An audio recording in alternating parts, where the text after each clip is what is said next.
This episode of Legacy Curious is brought to you by Legacy Protectors. Customize insurance strategies for business owners and families who aspire to create a lasting legacy. Hello there, and welcome to Legacy Curious, the show where we explore what it really means to protect, grow, and pass on everything you've worked so hard to build. I'm your host, David Gravelle. I'm a life insurance strategist, business legacy coach, and founder of Legacy Protectors. Each episode, I sit down with the bold thinkers, entrepreneurs, and everyday visionaries who are turning their values into lasting impact in business, in life, and across generations. Today's guest is Doyle Banks. Doyle is a relationship communication coach and creator of the Connection Advantage framework. With over 25 years of coaching experience in training in mindfulness, empathy, and goodwill-based communication, Doyle helps people create relationships they truly love. Relationships grounded in understanding, respect, and trust.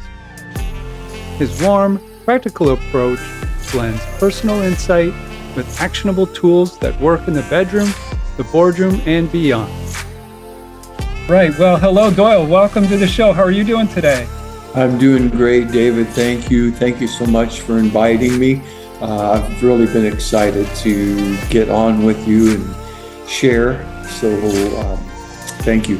That's great. That's great news. I love to hear that. And we've got plenty to talk about. But first off, I want to know, it's a beautiful day here in Oklahoma City, as you can see. Where are you calling in from? I am in Portland, Oregon, and we are also having a beautiful day. It's a little bit on the warm side, but a little cooler than the past 3 days. We've had unusual 90-degree weather up here. You guys are used to that down right where y'all are from. Y'all, you got it. Yeah. And so that kind of leads right into my first question, Doyle. Tell us about where your early life started. Where were you born? Where you grew up? What was life like for you as a young person? Sure. So my parents were, I should say, both from the southern United States. Mom from near Louisville, Kentucky, and it is Louisville, not Louisville. And Dad was from a little town called Jasper, Alabama, about 50 miles north of Birmingham. And I was born in 1953. They moved up to Northwest Indiana a few months before I was born. Dad was looking for steadier work. And at that point, if in the U.S. economy, steel industry was booming. So he grabbed Mom and they trucked up north, and he got a job at a place called Inland Steel in Northwest Indiana, worked 40 plus years there. Wow. And they did that back in those days, right? They worked one job for their whole life. They were lucky. Yeah. Yeah. And so they moved into this small little kind of a bedroom community. It was close enough to Chicago that many people lived in Highland, Indiana was the town, and would commute back and forth to Chicago downtown for their work.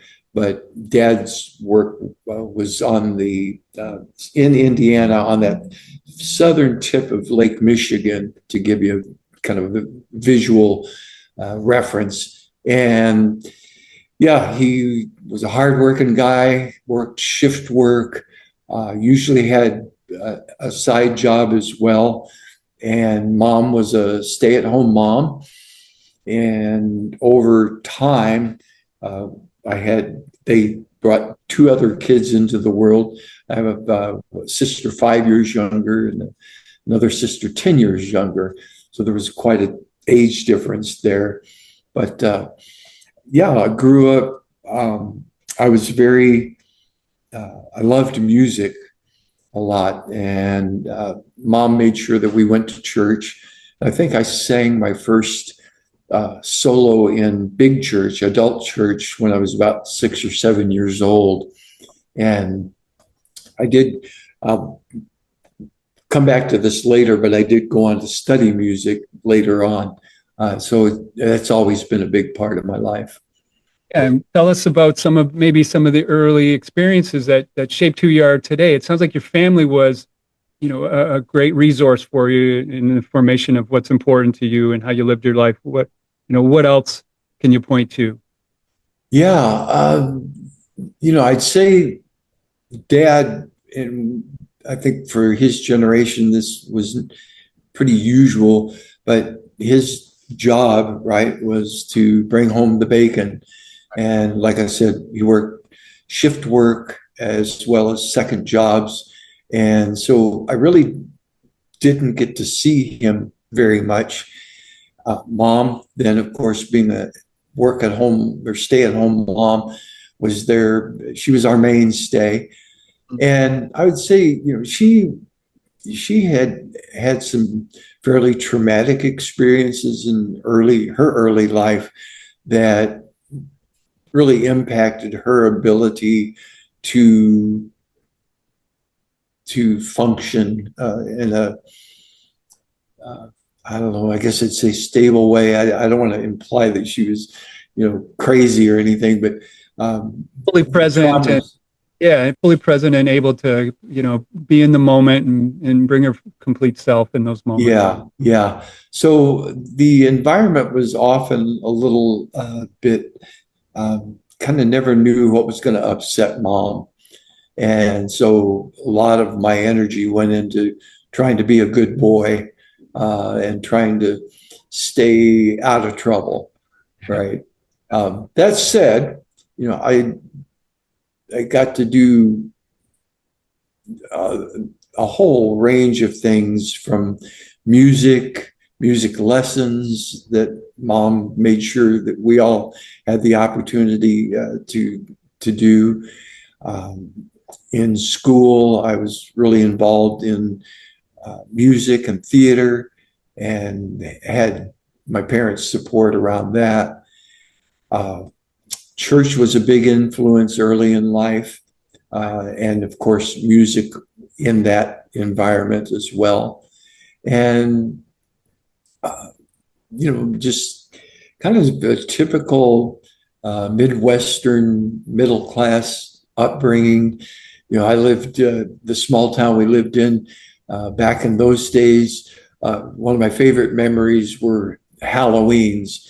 We would run home from school, and we would all of us would get a big paper grocery bag, and we would go hit the neighborhood, and we would be out past dark, and we would literally fill up a bag, come home, dump it out, go back out, and sometimes we'd have two and a half grocery bags full of candy that would last us past Christmas. Yeah, what great core memories. Yeah, I have similar stories. It was still, and again, we still try to propagate that here, but it's not as prevalent. It seems a little quieter. Yeah, yeah. I'm living in the different cities I've lived in. When I lived back in Indiana, it was a little more that way still. Out here in Portland, I've noticed it's different. Yeah. And do you still, practice the music, or what kind of instruments did you play, or was it singing? It's not like you did sing. Singing, I majored in voice in college, and that was always my main thing, my main instrument. I picked up guitar in college. I studied music education, so I had to pass a piano proficiency exam. I barely got through it. I did have lessons as a kid, and just it wasn't my main interest. I always loved singing, and I had a great mentor and choir teacher in high school, and he was kind of, looking back, he was sort of a substitute dad in a lot of ways, but he really instilled in me confidence that there was something that I could do and do well.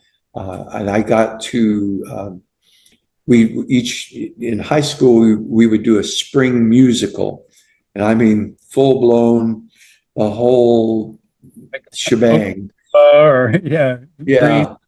And the tradition was it was always seniors who got the leading roles. But in my junior year, we did Showboat, and I got the romantic lead. Gaylord Ravenel was the character. And then the next year, Mr. Wilder, my teacher, chose to do Carousel because he wanted me to play Billy Bigelow. And I got to do that. Wow, So what great memories then. Well, good for you. And did that carry forth into, your university years? Did you go to higher education or study any of the same topics? I sure did. In fact, I enrolled in a small liberal arts college to study music. And again, voice continued to be my major instrument, and got to perform in all kinds of different events. And our concert choir would travel each year in January. And so I got to travel all over the US and perform. And then I was going to take a music teaching job in San Francisco. And a couple of weeks before I was ready to leave, I got a call from my mom who said Mr. Wilder had called her, my high school teacher, and he had an opening on his staff and wanted me to come and teach with him. And That's so incredible. yeah, so I got to go back to my old high school, and I taught there a couple years, and taught a couple years then in a neighboring town, and then realized that public education just wasn't for me. Yeah. I loved performing, and I continued to do that in different uh, ways, but got out of education and then detoured it. My then father-in-law got me a job at U.S. Steel as a cleric in a clerical position. Did that 4 years, then got permanently laid off. And at that point, I needed a paycheck because I had a wife and two kids. And so I went back to school at Purdue University Extension campus and got a 2-year degree in computer programming. Okay. Yeah. Yeah. And is that, along that time when you realized that maybe you wanted to help people in their relationships, or like when was there a defining moment when that came about? Great question. I've been thinking about that again. I kind of go back through and where did I get that? I think the seeds were planted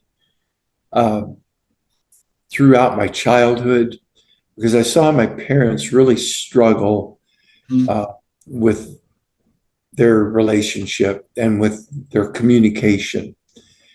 And, I knew they loved each other, and they just didn't have the skills to really know how to talk to each other and to listen to one another in ways that could keep them, connected. And so there was always that tension growing up. And then I had an interesting event happen. I was in 7th grade, and we would go, usually in the springtime, the school would send our classes on different field trips. And we had the Indiana Dunes National Park right near us. So that year we got to go to the dunes, and they let us form pods or groups, small groups, and then just kind of wander around. So our group, we wandered around. It was getting close to time to get back to the bus, and somebody realized, hey, we're kind of lost. And the rest of the kids started kind of freaking out. So, and I didn't remember this. Somebody reminded me like 20 years later, but apparently I started singing, and picked the song. I'll never know why, but uh, "You'll Never Walk Alone," and everybody just kind of followed me, and I got us back to the bus with everybody in tow singing. And the reason I bring that up with the relationship thing was I realized um, we have so many ways of communicating as human beings. You know, music, of course, conversation, writing, and so on. I love to write. And so little by little, uh, I found myself doing things that were helpful to other people in their relationships. Fast forward a little bit to my mid-20s, I was married, we had started our family, and we were involved in a church in which I got ordained as a priest. And one of the things that I worked really hard on was doing pastoral care and helping people with their relationships. And so, is there, when you think of how you approach that, what are the guiding, I guess, foundation in your work, and where did that come from? And I know you had a desire to do it, but how did you learn, and what tools did you either teach yourself or that you discovered? Yeah. Well, when I was in the church, I based a lot of it on Christian principles, and then I got discouraged with the church and left after I was in my mid-30s, and along the way, I started reading and listening to a lot of Wayne Dyer. And I don't know if folks our age probably remember him more readily. For the younger folks, he was a psychologist, wrote tons of books, did lectures around the world, and he would draw spiritual principles from Buddhism and Christianity and so on. And the way he would present them just would always really stick with me. And one of the big turning points for me was coming to the realization that I have choice even in my emotions. And I was a really angry person from young age, well into my adult life, sadly. Sometimes I jokingly call myself a slow learner or a late bloomer. And, I had just developed habits of being angry and thinking in that modality all the time. And Wayne Dyer really kind of popped that bubble for me. And I realized, I can choose a different way of feeling and thinking if I want to do that work. And so I started doing that work.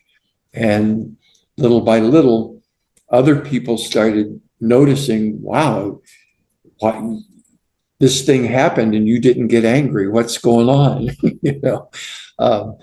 So there was that. And then in 2009, my late best friend, I was bemoaning to him. I had had a romantic relationship that had ended poorly. And I mentioned to him, I said, I need better communication skills. So he asked me if I had ever heard of Marshall Rosenberg. And no. He said, he wrote this book called Nonviolent Communication. And Marty, my friend, said, I know you'll like the book. You probably want to read it. So we were sitting at breakfast when we were having this discussion. I literally drove right to the bookstore, grabbed a copy, read the whole thing that weekend. And David, it changed my life. Love I those. could, Yeah, I'm so susceptible to that too. For the I, right. Yeah, yeah, yeah. definitely. Yeah, I'm glad to hear And that. yeah, what Marshall discovered, was that through the use of empathy, which is a skill that we can learn, we can create connection. And then a few years ago, I was working on outlining and creating an outline for a book that I still want to write someday. But what came to me was the idea that with these skills, with a couple of other things that I learned along the way, um, we can create what I call a state of consistent conscious connection. And when we develop the skills to live and create and live in that state, good things happen. So it came, it sounds like it came from position heal thyself, Yeah, and a desire to serve. Gave you not only the tools, but guided you in your approach, and very that's much. fair to say. Okay, and so um, talk a bit about maybe what are some of the ways that people you're counseling or talking to are struggling, and what are those communication hurdles in a relationship that continue to come up in your work that you see and identify. One of the consistent things I hear, usually from women, is he never listens to me. Or, he just doesn't listen. So that's one of the first things, if I'm working with couples, and then when I'm teaching groups, that's one of the first things I help people learn is how to listen. That might seem like sort of a dumb thing, but it's amazing. So much of the time we think we're listening, but we're either forming our rebuttal, right? Or we're completely off on another planet, distracted about something else going on in our lives. And once we learn how to really tune in to the other person and to do what I call reflective listening, there I got that from Marshall. Reflective listening, where we repeat back what the other person's telling us, so that one, it's an opportunity for us to make sure we're listening, and two, it reassures the other person that we're listening, and it makes the connection so much easier and flow better. So listening, and then how to say what is on our minds and hearts in ways that will, again, create or enhance the connection. If you said something to me that I heard, I took offense to, or took as an insult, I could come back with an insult, or and create a conflict between us, or I could get curious and bring in another element that I teach, mindfulness, and I could ask the question, hey, David, you said, and then repeat back to you exactly what you said, or as close as I could remember. What did you mean by that? And give you an opportunity, one, to hear back what you said, because I don't know about you, but a lot of times I'll say something and I don't really listen to what I'm saying, if that makes sense. So to hear it back helps me, right? Oh, yeah, I did say that. And then if I need to, course correct or clarify. And it's so helpful then to create understanding, connection, harmony, and when we can express ourselves in those clear ways, it gives the other person the opportunity to tap into compassion and goodwill for us. Hey, well, that sounds like your secret sauce then, because I heard you say earlier that your three C's are consistent, conscious connection, and it sounds more of having those interactions than trying to fix something. So is that accurate, and why is that? Yeah, the goal is connection, not correction. Okay. Yeah. That's one of the things in my course. One of the first things I drill into people is before you open your mouth, develop the habit to ask yourself, is my intention to connect or to correct? To connect or to try to win, and try to choose connection, and then employ the skills to create the connection. Yeah. Oh, that's fantastic. You just taught me something, because I'm going to consciously do that more actively. So thanks for giving me that. I didn't have that capability before. So I'm going to try it out. We'll be in touch. Stay tuned for All more. right. Awesome. So to talk a bit more about some of the lessons in relationships you wish everyone had learned earlier in life. We're meeting people where they're at, but we're still, most of us, guiding children and talking to younger versions of ourselves and others. What are some of the things that we as parents or the leaders of others, could be helping instill at that time? What are they ready to hear at that age? Great question.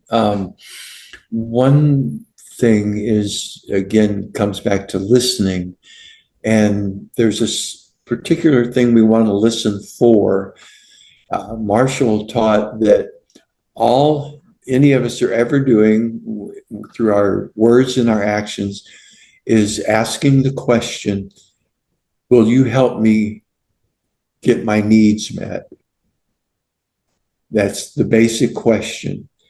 And sometimes we're screaming it at each other, right? You never, right? Or you always, blah, blah, blah. And if we can learn when somebody's offering that to us, to drill underneath that and try to get at what is this person trying to tell me they need? And then there's ways to help them tell us without the screaming or accusations or what have you. So learning how to listen for what's the other person trying to tell me they need. And there's an underlying assumption there is, okay, this person is talking at me at a high volume with a lot of words that are a lot of unpleasant words, right? I'm going to make the radical assumption that they're just trying to get a need met, that it's not about me, right? I don't have to take offense and go into battle. I can just be present and listen for, okay, what are you trying to tell me that you need?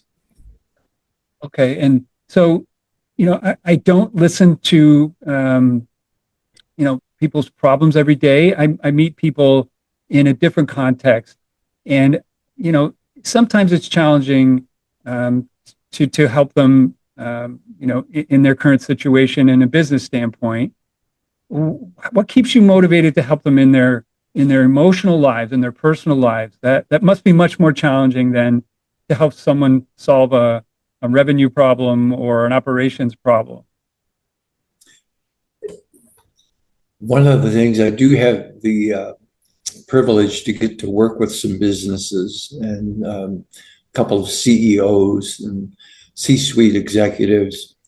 It's amazing to me that when they learn these principles, like how to listen, how so often then it will show up at work and they're able to create more connection, more collaboration, and suddenly their department is thriving or their company is thriving, their bottom line is looking better, or they get the promotion they had hoped for.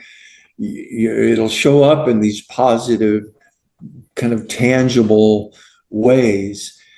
one of the things that I emphasize, like with C-suite executives, or I work with other entrepreneurs like myself who have the, solopreneurs, have a coaching business, or maybe a small medical practice or something. I emphasize the importance of keeping our relationships, our personal relationships, healthy, so that we've got that basis of support when we go out into the world to do our jobs and run our companies and find our new clients and so on. And when we ignore, or maybe not quite ignore, but when we don't give our personal relationships enough nurturing, right, it's going to have an impact. It's going to take a toll sooner or later. And so I try to help people build that into their daily lives. Like one thing I do with couples is I have them do a date night for one, and then do a check-in, usually once a week. And the check-in is, how is our relationship?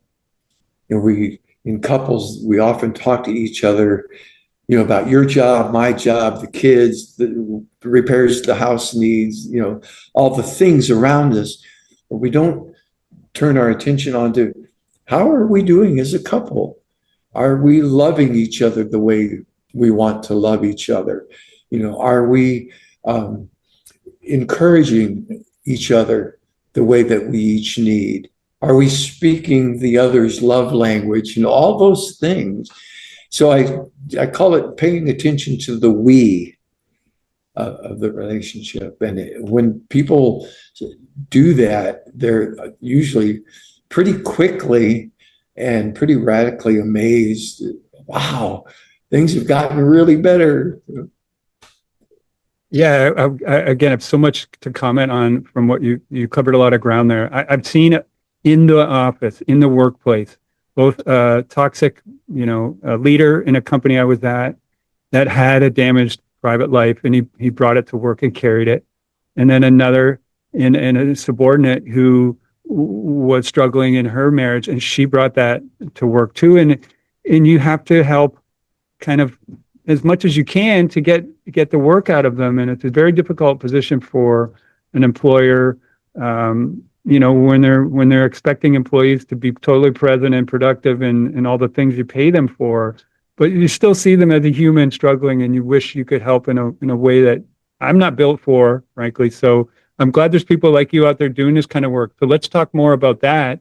How do people find you and engage with you? What does that look like? It sounds, just through our conversation, that it's a very, personal one-on-one approach. Is it multiple sessions? Is there a guide? Maybe speak a little to that for us. Sure. So over the years, I've developed, as you might imagine, several ways for people, to get help. Everything from a free PDF that maybe we could talk about another time, to I have an online course that people can purchase, and it's self-paced, so they can watch their short sets of short videos with a workbook and all the things, and so they can work through that. I often do coaching sessions. Usually people will purchase like a 3-month package is kind of the standard.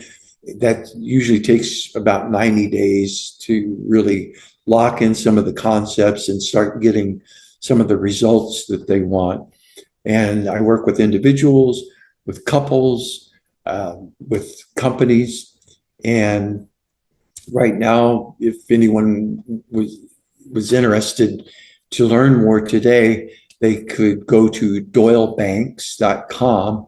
That's DOYLEBANKS.com, or just shoot an email to me, Doyle at doylebanks.com and say, hey, I'd like to talk with you. When could we schedule? And I offer a free 1 hour discovery session, and we'll look at what's going on in your relationships or your communication, your work, what have you.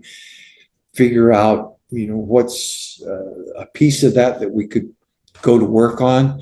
And usually right within that free session, I'll offer some strategies that they can lay out and think about moving forward with. But that I've got some cicadas here in the backyard that are making themselves known, and I was on mute there for a second.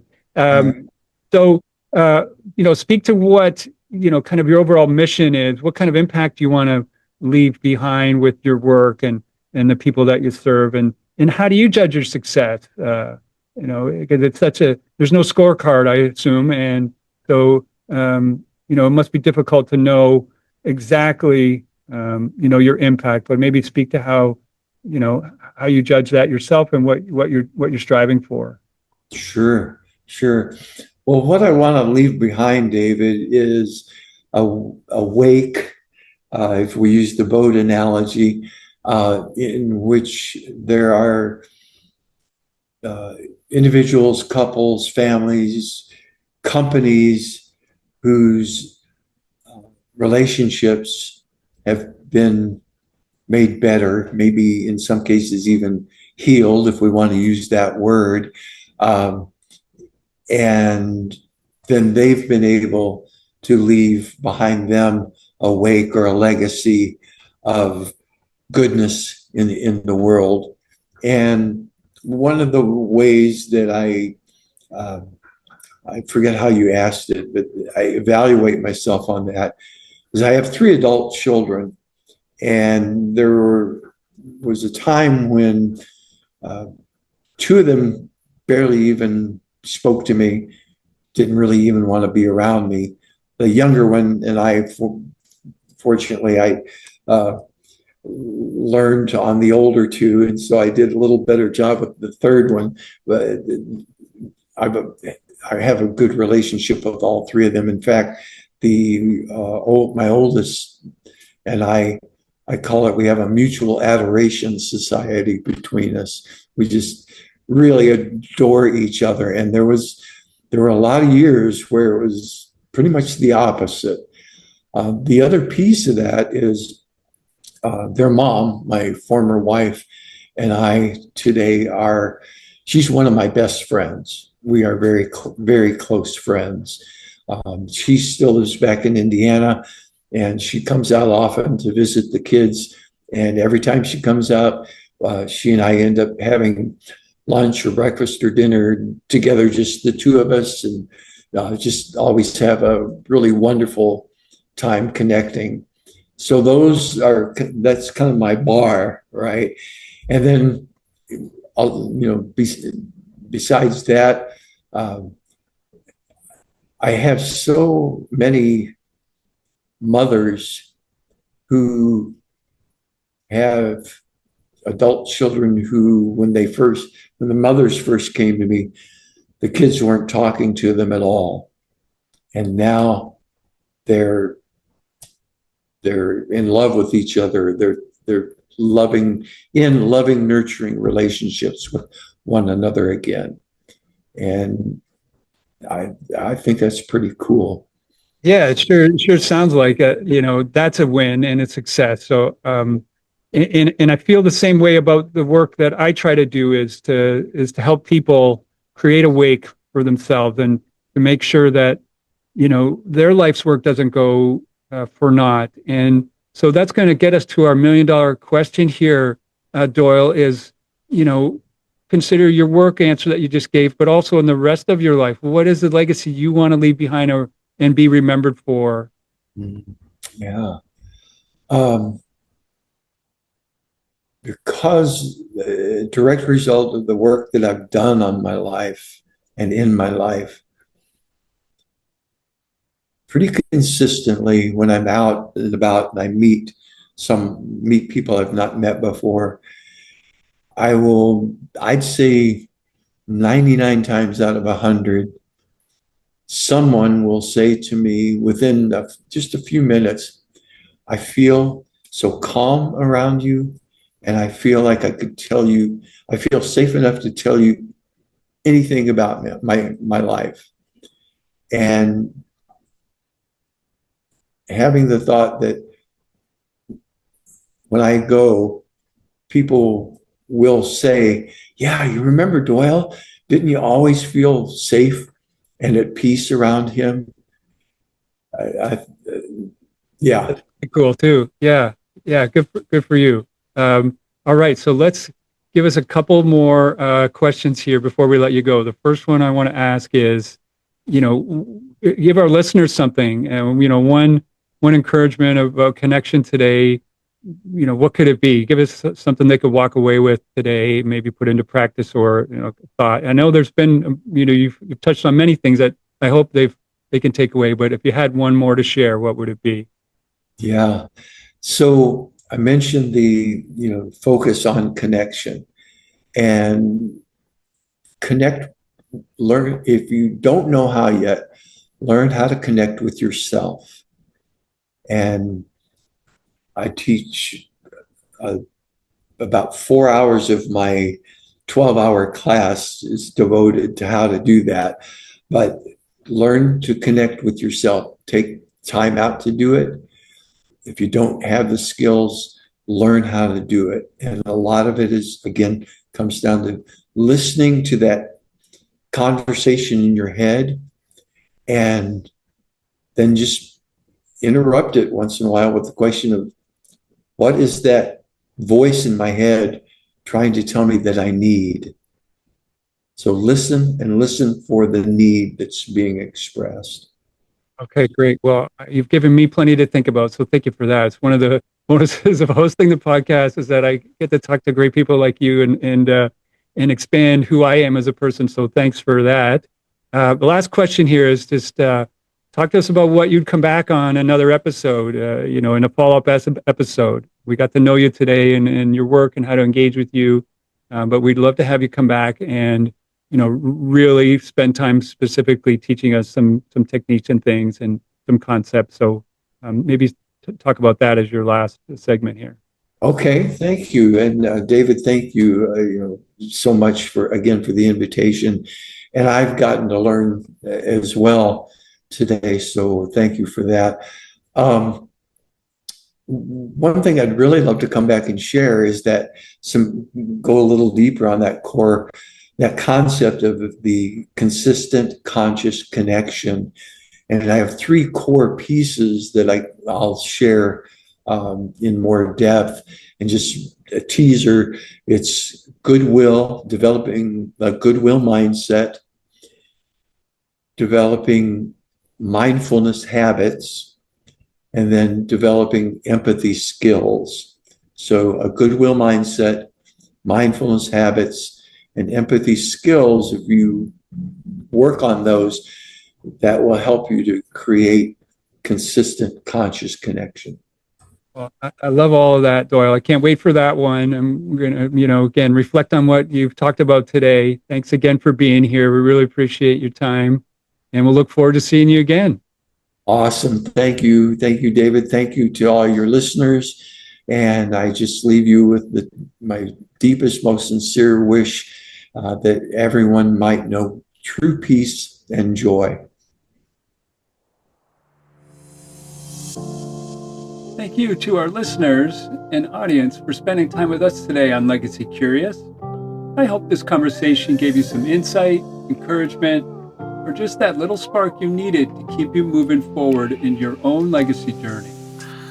If you got value from today's episode, please take a second to subscribe, leave a review, and share it with someone else who's building something that matters. And if you're ready to take that next step, protecting your business, planning for retirement, or passing on your legacy with purpose, head to legacyprotectors.life to schedule a conversation. Until next time, I'm your host, David Gravelle, reminding you to stay curious, stay committed, and keep building something worth passing on.